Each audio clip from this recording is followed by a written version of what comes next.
आज हम class 12 chemistry के चैप्टर 2 के यहाँ पर 2 है एक महत्वपूर्ण क्वेश्चन को सॉल्व करेंगे। आज हम विलयन के बारे में जानेंगे। तो विलयन को इंग्लिश में सॉल्यूशन बोलते हैं। तो चलिए अब हम जान लेते हैं विलयन क्या होता है। दो या दो से अधिक पदार्थों के समांगी मिश्रण को विलयन या फिर सॉल्यूशन कहते हैं। चलिए अब हम विलयन का उदाहरण देख लेते हैं। तो जैसे यहाँ पर विलयन का उदाहरण दिया गया है, पानी प्लस नमक बराबर हो जाएगा नमक का विलयन। तो यहाँ पर जो विलयन बना है वह पानी और नमक से मिलकर बना है। तो विलयन में दो घटक होते हैं जिनके बारे में मैं आपको आगे बता रहा हूँ। पहला होता है विलायक। तो विलायक वह होता है विलयन का वह घटक जो हमेशा अधिक मात्रा में उपस्थित होता है, उसे विलायक कहते हैं। अर्थात विलयन का वह घटक जो विलयन में हमेशा अधिक मात्रा में पाया जाता है उसे हम विलायक बोलेंगे। जैसे नमक के विलयन में पानी विलायक का कार्य करता है क्योंकि नमक के विलयन में पानी ज्यादा होता है। और अगला घटक है विलेय। विलयन का वह घटक जो हमेशा कम मात्रा में उपस्थित होता है विलेय कहलाता है। अर्थात विलयन का वह घटक जो विलयन में हमेशा कम मात्रा में उपस्थित होता है उसे हम विलेय बोलेंगे।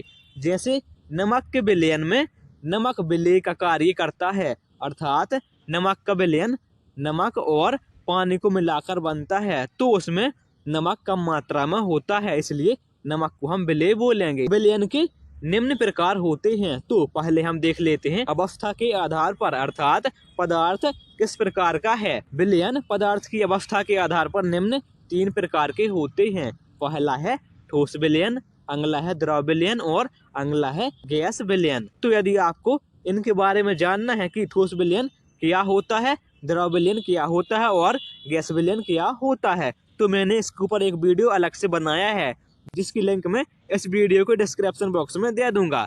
जैसे ठोस विलयन दो या दो से अधिक ठोस पदार्थों के समांगी मिश्रण को ठोस विलयन कहेंगे और द्रव विलयन दो या दो से अधिक द्रवों के समांगी मिश्रण को द्रव विलयन कहेंगे। और जैसे गैस विलयन हो जाएगा दो या दो से अधिक गैसों के समांगी मिश्रण को गैस विलयन कहेंगे। तो चलिए अब हम विलयन के प्रकार जान लेते हैं।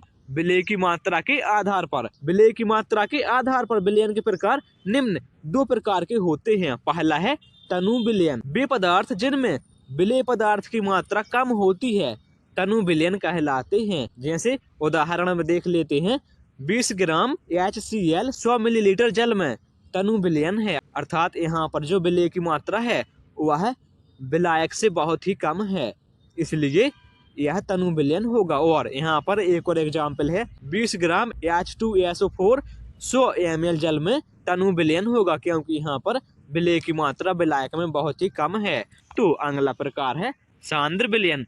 तो यदि आप हमारे चैनल पर नए हैं तो प्लीज हमारे चैनल को सब्सक्राइब भी कर लें ताकि इसी प्रकार की वीडियो आपको सबसे पहले उपलब्ध हो सके। सांद्र विलयन वे विलयन जिनमें विलेय पदार्थ की मात्रा अधिक होती है सांद्र विलयन कहलाते हैं। अर्थात इतनी भी अधिक नहीं होती है सांद्र विलयन में विलेय की मात्रा की वह विलायक से ज्यादा हो जाए। जैसे यहाँ पर एग्जाम्पल में दिखाया गया है 40 ग्राम HCl 100 ml जल में सांद्र विलयन होगा और यहाँ पर 40 ग्राम H2SO4 भी 100 मिलीलीटर जल में सांद्र विलयन होगा। अब हम विलयन के प्रकार विलायक के आधार पर देख लेते हैं।